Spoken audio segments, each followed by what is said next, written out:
Hello，大家好，我係談性如流、絕不下流嘅烈女 Yoyo。你試過最短嘅抽插過程？ 3下。喂，你有冇包皮？你有冇包皮？我會問佢呢一個問題咯。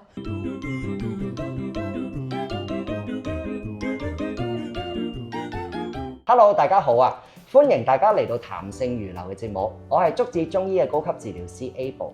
咁今日我哋好開心啊，請到咧烈女 Yoyo 嚟同大家傾一個話題嘅，唔知你介唔介意定係緊張？我係絕對唔會介意，話明烈女梗係咩都唔怕噶嘛。OK，咁我哋咧而家就傾一傾抽插呢一個話題。好啊。係啦，咁其實我想問下咧，你覺得行房過程裡面咧，抽插係咪必須，同埋其實係咪好重要咧？對於我嚟講，抽插係非常之緊要，因為如果你唔抽插，我又點會有呢個 high 嘅感覺？係。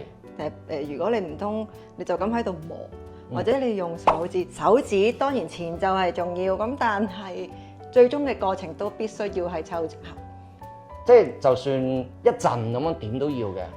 一陣嘅意思係為之點樣先？插兩嘢，跟住喂攞個假嘢出嚟，唔得，整兩嘢。兩嘢絕對唔得。我係同埋我唔中意用假嘢，因為我覺得人體嗰個無論你性器官又好乜都好，佢都會有體温，同埋你兩個搞嘢嘅時候個身體接觸都好重要。係，即係個親密度會大提升。係啊，親密度會提升，會令到雙方會更加開心咯。係，明白。同埋我覺得假嘢硬骨骨，我唔中意，同埋我唔想俾啲假嘢嗰啲掙闊咗我個窿咯。唔係，而家有啲好真㗎，即係又唔知有溫度啊，咁跟住個皮又即係搣得啊，好似人皮㗎，同埋會360度轉嘅。而家有啲新嘅。咁你真唔會360度轉㗎嘛？可能我未試過呢啲新嘅玩具，我唔知，因為我好耐冇出去睇啦。係嗱，你下次上嚟咧做節目咧，我送一個俾你。係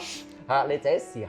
好啊。跟住試完之後，我再問翻你同一條問題，睇下你會點樣答我。好啊。嗱，咁其實我想同大家分享下一個數據，其實幾得意嘅。咁咧係來自 Journal of Sexual Medicine 嘅一個調查。其實佢訪問咗咧645位嘅女性啊，係異性戀嘅女性啦。咁分別來自印度、英國、荷蘭、美國嘅。咁其實得出個結論咧，就發現女性平均係需要13.41分鐘嘅抽插嚟達至高潮或者滿足。咁其實咁嗰啲係印度啦、英國啦、美國啦。咁其實我都想問下一個香港代表。好。咁你會覺得唔好話香港女仔啦，你自己咧，你自己其實係咪亦都需要13.41分鐘嚟到達至高潮，或者係先至完全滿足？其實我喺搞嘢嘅時候冇真正計過究竟係幾耐，都冇試過。但係你問我係咪一定要咁時間？譬如限定係10幾分鐘，我覺得又唔一定嘅。係，因為當中你唔會長時間係咁插足13分鐘，你會轉姿勢。係，咁所以我諗係成個搞嘢嘅過程加埋可能就 OK 咯。咁成個搞嘢過程加埋係？可能10零分鐘。咁即係其實可能抽插可能未必嘅。係啊，因為10幾分鐘，你冇理由同一個姿勢係咁插足13分鐘㗎嘛。你唔攰我都攰啦。可能。呢個姿勢咁，跟住轉一轉，咁所以其實係中間有個停頓位咯，我覺得就一定唔會係全插足13.41分鐘。係，咁但係其實你話整個過程15分鐘咁樣，咁其實你可能加埋前戲啊咁嗰啲，咁實際對於你嚟講，可能講幾分鐘就已經足夠。前戲幾分鐘啊？唔係嗱，你減咗前戲，咁跟住之後去抽插個位咁樣，咁你前戲。你唔會玩1、2分鐘嘛？咁啊又撥下啲頭髮啊，又掃下個背脊啊，咁又錫下，咁嗰啲點都玩你5分鐘以上。我好耐冇試過前戲啦。即係你係好直接。其實我都 enjoy 前戲嘅，咁但係就無奈我嘅對手佢好似冇乜前戲呢樣嘢咯。咁其實你今次條片你可能俾下你對手。下咯。喂，定係你根本你自己都唔需要？其實我需要，我中意前戲嘅，因為係啊，個個女人都個個女人都中意呢啲嘢噶嘛。係啊但係可能男性會比較直接啲嘅，佢哋咁好似佢哋睇鹹片咁樣，中意一嚟就噶啦嘛。係我哋女仔係中意睇個劇情嘅咯。係，我哋遲啲有一集咧係會講呢個鹹片嘅，咁其實都會請啲女仔上嚟同我哋講翻女性嘅鹹片其實係點樣。我哋下一集會講呢個話題。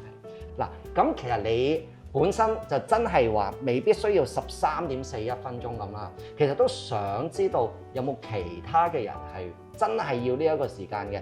咁其實如果睇緊片嘅你咧，無論男或女，其實都可以同我哋分享翻，其實你會唔會做到13.41分鐘呢一個時段啦？咁如果你係可以做到嘅，你就寫個做到，唔得嘅就唔得，太多太長咁樣啦。另一個問題啦。你應該都有試過好多個男朋友啦，唔係好多啫嘛，幾個啦，幾個啦，可能有啲 dating。我冇啊。係 OK，你試過最短嘅抽插過程會係幾耐？3下，1、2，好快嘅3下，入1咁樣就完入去第1下，係跟住其實咁即係2下啦，係啦。咁你有咩感覺？搞咗佢啦，好失望嘅喎，對方。我都好失望。相信呢一個經歷係我人生裡面最唔開心嘅。即係定義為最唔開心嘅經歷。係其實我有俾多次機會嘅，我心諗你會唔會係因為好緊張啊？係咯。咁但係可能你好索咧。多謝。但係第2次佢都係快嘅，咁同埋洗碌咯。我想知你點定義？佢真係咁樣㗎，但係硬到夠啊！我都冇感覺，我點知佢硬唔硬咧？咁即係你俾多一次機會佢，第2次之後就分開㗎啦。分開咗幾耐之前？都好耐啦。咁有冇諗過話真係將呢件事，大家不如傾談下，睇下會唔會可以補救到？如果喺嗰個年代，大家諗嘢會有咁 open 嘅話，我應該早介紹咗佢俾你咯。咁其實究竟點樣先為喺你哋中醫嘅角度，點樣係為之叫快早泄咁樣？嗱，咁早泄呢個定義咧，其實又冇分話中醫啊、西醫啊點嘅。咁其實總之咧，如果嗰個抽插嘅過程咧係少於3分鐘嘅話咧，其實就會定義為早泄嘅。咁但係咧，亦都唔會話過於機械化。咁始終每個人唔同㗎嘛。咁其實我哋最好去定義一樣嘢咧，就係你可以滿足到你嘅伴侶嘅時間咯。咁有時可能個伴侶1分鐘，我好夠啦，已經好夠啦。咁你再多去到，喂唔好啦，你唔好再嚟啦。咁但係有一啲講家可能話，哇！你係13.41分鐘都話，喂唔得啦，我未夠啊，唔該再摸啊，多啲。其實因為你最主要一個定義真係話，你同伴侶之間大家傾談，我邊啲位係最令到我開心嘅，有啲咩方式令我開心？個時間幾長會令到我得到滿足嘅？咁我覺得呢個會人性化少少咯，咁樣去定義。咁男仔有冇啲咩方法可以解決呢個早泄嘅問題？嗱，其實有好多唔同方法嘅。咁第一真係自己可以喺屋企做嘅就係做多啲大量運動啦，例如跑步啦、游水啦、HIT 啦，咁呢啲嘅。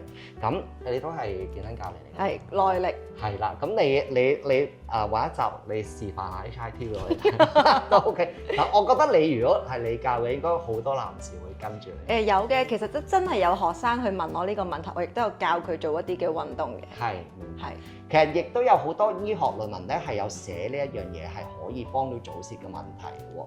咁其實另外咧就係話男士嘅盆底肌訓練。嗱，其實我琴晚咧睇咗你一集 YouTube 嗰啲片，其實我見你之前都有講過係關於呢一個盆底肌嘅運動嘅。咁嗰陣時你就去講話點樣做咧？咁其實好簡單，而家已經做緊㗎啦。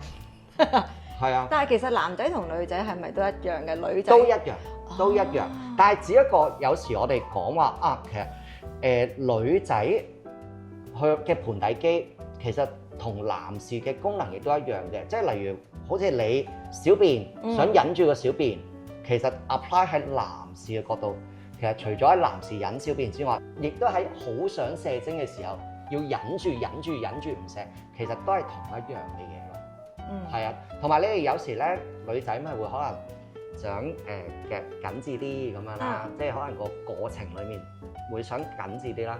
咁其實嗰一個環節 apply 喺男士嗰度咧，其實係喺男士勃起嘅時候咧，有時男士都想令到佢嘅陰莖係再硬啲咁，其實佢都係會出同一道力㗎。哦，即係嗰碌嘢突然之間揈。係啊，係同一樣嘅嘢嚟㗎。咁所以男士嘅盆底肌咧係好重要㗎，關於性功能上面。咁其實咧，如果真係好懶，我又唔想做帶氧運動啦，即係好忙，唔好話好懶啦，因為而家香港啲人係好忙。咁我唔想做帶氧運動，咁亦都我亦都冇恆心日日喺度忍霧咁樣去練個盆底肌咧。其實而家亦都會有一啲儀器嘅療程咧，亦都可以幫助做到呢一樣嘢嘅，係啦。咁其實例如盆底肌啊，咁咧其實都會有翻啲盆底肌療程啦。講緊大約你坐喺度咁樣坐28分鐘，其實做咗12000次嘅盆底肌嘅運動一樣，係啊。咁而另外亦都有一啲係可以令到你嗰個血液循環啊增加啊，呢一啲嘅療程都會有嘅。係啊。咁另外咧，其實如果男仔喺屋企自己去練嘅話咧，例如一個 start training 呢個亦都係有幫助嘅。咁呢一樣係咩嚟咧？就係正當男士佢哋 DIY 緊嘅時候咧，咁去到就快要爆發嘅時候就 stop， 跟住就停30秒，跟住又再開始有 DIY， 又去到就快爆發嘅時候又 stop， 停30秒。其實呢個循環咧，大約5至6次到啦。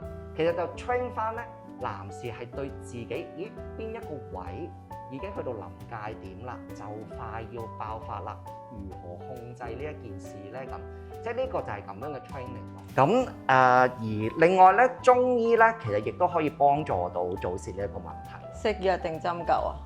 呢個係 base on 呢兩樣嘢都必做㗎啦。哦，係啊。咁其實我想問啊，針係針邊度啊？針身體其他位置定係針條？唔會㗎，譬如我頭痛，你都要針我個頭㗎嘛。冇穴位㗎，係啊。其實基本上都會係肚啊、腳啊或者背脊嗰啲位嘅。除咗佢自己喺屋企可以 train 到之外咧，其實中醫咧喺早泄方面咧，其實亦都好有幫助嘅。咁中醫認為男人早泄係啲咩原因咧？嗱，第一咧就係腎氣不固，即係腎虛啦。咁陰虛火旺啦，即係其實佢縱慾過度啦。另外心脾兩虛，即係壓力太大啦。佢平時同埋肝氣鬱結啦，即係話佢平時咧係個情緒係可能成日嬲啊，或者好容易有抑鬱啊咁嘅。咁其實個中醫嘅治療咧，主要都係以針藥定施嘅，以3個月為一個週期啦。咁其實如果嗰位男士係可能年紀大少少嘅，咁個週期可能係變咗半年啊或者1年啊為一個週期咁。我想問咧，點樣為之年紀大啲啊？有冇話界為係18至24，跟住之後30到40咁樣嗰啲會唔會咁樣？我諗以我哋嘅經驗啦，真係去到40幾50月啊！如果佢40幾而又佢後生真係冇乜保養嘅話咧，其實就已經算係要用耐少少時間。其實如果佢真係20零歲嗱，其實我哋有啲 patient 真係20零歲嘅，咁佢20零歲咧，其實正常上嚟咧係好快，真係好快，可能1個月或半個月。其實我哋因為定期我哋會同佢 review 嘛，咁其實講緊由即係可能半個月已經由0嘅晨勃變到7次咁樣噶，係。但係當然亦要睇翻佢個體質啦，因為你話佢20零歲，佢可能10零歲嘅時候，一日追7次㗎，好誇張，梗係有啦，有㗎，好誇張㗎，挑戰賽嚟㗎嘛。隻手唔攰嘅咩？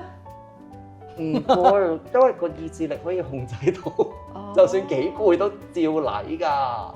但係我有睇過一篇網上嘅論文講話，其實啲醫生係建議男仔係每日都會打飛機，因為咁樣啲精會健康啲。嗱，其實咧亦都有一啲西方研究啦，咁例如話打多啲飛機，亦都可以減少嗰個前列腺癌啊呢方面嘅。咁但係在於我哋可能中醫嘅角度咧，尤其是現代嘅中醫啦，講真，即係傳統落嚟其實都鼓勵唔打飛機，但係喺現代社會，即係你講一樣咁嘅嘢，根本係匪夷所思。即係點會唔打啫？黐線嘅咩？咁但係我哋只一個會去揾一個叫 balance 咯。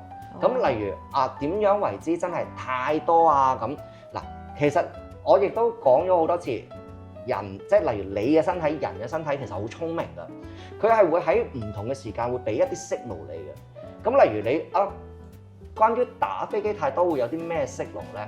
就係例如你可能嗰一排，哇嗰個集中力啊、做嘢啊或者讀書嘅集中力好低啊，咁腰酸背痛啊，哇痛到唔知點咁樣啊，或者可能即係踎低起身又見頭暈啊，同埋例如你瞓覺會比較多夢啦，瞓得唔冧啦，咁同埋如果你瞓醒嘅時候，喂頂點解瞓醒好似俾人打咗一身咁啊？即係其實你正常真係瞓醒係好精力充沛噶嘛，個人係最能夠集中，最能夠做任何嘢都好精神噶嘛。咁其實如果你出現頭先我講嘅情況咧，其實真係個身體話緊俾你聽，喂，你真係太多啦，唔好再繼續啦咁。咁我想問咧，如果有包皮嘅係咪冇咁容易早泄啊？相反過喎呢一樣嘢。點解啊？嗱，其實你可以幻想翻，真係 BB 啱啱出世，其實佢個肉好嫩噶嘛。咁其實你掂下佢，可能個反應會好大噶嘛。咁喂，大佬啊，我哋呢啲老肉啦，經歷過咁多風霜，你搣到我點都可能喂唔頭痛喎咁。咁其實係有包皮嘅龜頭咧，嗰個感官咧，其實就好似真係啱啱出世嘅 BB， 即係好似美化啦呢件事係啱啱出世嘅 BB 嘅肉啊。咁其實佢冇乜接觸外來㗎。係啊，向來都係個包皮裡面㗎，咁所以你可以幻想到話，喂，佢真係假若佢有一日裂咗出嚟，咁見到大家嘅時候，其實佢係會好敏感㗎。係啊，嗱，其實亦都醫學咧有數據顯示咧，割咗包皮嘅男士咧，其實佢個早泄問題咧係得到改善。係啊，咁所以如果你下次見到有呢啲，你可以即係嗱，你而家大個女啦，唔係以前啦，10幾歲啦，咁你要同個伴侶去解決呢啲問題㗎嘛，係咪？咁如果你下次見到有一個冇切包皮喎，咁而有哇3嘢，喂2嘢咁你識得點樣同佢去解決？我會帶佢去揾你咯。但係咧，我反而諗到一樣嘢嘅就係，我見到每一個男仔 friend 問佢，喂，你有冇包皮？你有冇包皮？我會問佢呢一個問題咯。其實有啲人咧，未必需要割㗎，因為佢勃起嘅時候，其實佢會即係唔係太長嘅話咧，佢會自動裂咗落去㗎。哦，係啊，但係有一啲人咧就係佢勃起咗，亦都係包住嘅。係，咁呢啲就真係要去正視一下呢個問題。即係你咁樣講，我就會淨係諗到就係好似一個 condom 笠咗落去咁樣。長期笠住咯。咁呢啲咪應該可以耐射啲咯，因為你戴 condom 都係可以令到佢耐啲搞嘢噶嘛。嗱，但係咧點講咧？有時咧佢係都要伸個頭出嚟見下人㗎。伸到咩？無論可能抽插嘅過程裡面，其實有時佢抽插嘅過程裡面，令到佢會瀡咗落嚟㗎嘛。咁同埋其實有時我唔知你會唔會，我唔知你面對過未啦。咁有一啲女士咧，即係有啲女性都會同我哋講返，因為可能見到有包皮啊咁咧，其實佢哋會特別去注意嗰個衞生問題啊。咁所以佢哋一去到可能口交啊嘅過程裡面，可能都會將佢掠一掠落嚟。咁雖然即係嗰個男士可能哇鬼叫，好痛啊乜乜乜咁，但係佢哋都會想掠一掠落嚟，喂，可唔可以清潔一下先至去做呢一樣嘢？咁佢去到真係掠咗落嚟嘅時候咧，而又抽插啊，咁呢啲過程係好敏感，好容易㗎，好容易就爆發㗎。哦，係啊，我諗應該真係學你話齋，平時冇乜見過世面咯。係啊，一見到世面我就怕醜咧。係啊，佢係冇乜見過世面啊，所以一嚟就爆㗎啦。咁咧今日傾到嚟呢度咧就差唔多啦。咁如果大家咧有早泄嘅問題咧，記得要揾專業人士幫手啊！咁如果大家中意我哋呢一條片咧，咁就記得 like 同埋 share 俾你有需要嘅朋友。咁同埋記得要 subscribe 我哋，撳一撳個鈴鐘。咁下次我哋出新片嘅時候會通知你㗎啦。咁我哋下一集再見啦，拜拜。